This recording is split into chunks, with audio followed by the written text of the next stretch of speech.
In that game with the two big runs against Dallas, for me, I like to get big chunk yards early in the game, but that one, it was kind of weird because I had two runs. I remember breaking through, and that team had Deion Sanders on it, and when I came through, I had a toss, came through the middle, and it was kind of like wide open. I had to make a few people miss, and I ran to the end zone, and I was excited about that. In 1998, Terrell Davis was in the middle of the most prolific three-year stretch of running the football that the game's ever seen. But more importantly, he was the catalyst for what should have been the winning team in every fantasy football league. You know, it's a lot of pressure, man.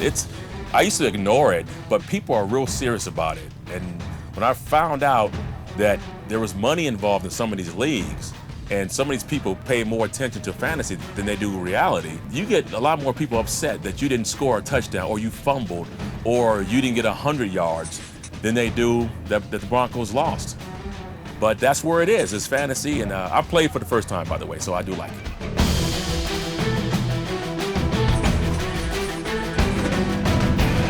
As the defending Super Bowl champs, the Denver Broncos had a bullseye on their back and got their opponent's best shot every game.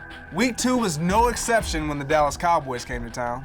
The Cowboys brought a star-studded defense to Denver with guys like Deion Sanders, Darren Woodson, Randall Godfrey, and Dexter Coakley.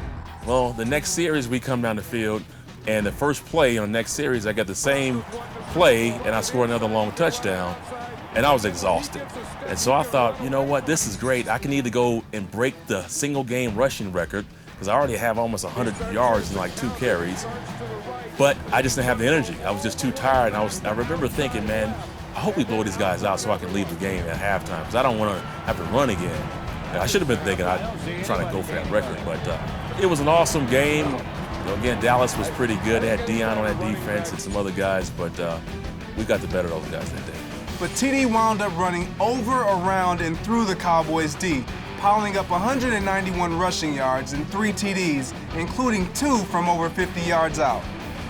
Our game plan basically every game was in the first 15 plays, we have around 10 runs. I kind of knew that every game I'm going to get the ball 25, 30 times a game.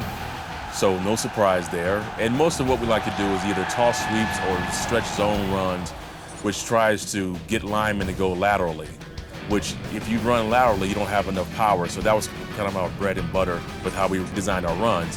But again, I always try to have success early with our running game, so that way we continue to run the ball, and we're putting the defense in a bit of a situation where they have to bring more people in the box to stop it. Sure, games like this helped Davis win MVP, but they also helped you beat Brian, the guy in your dorm room fantasy league you couldn't stand.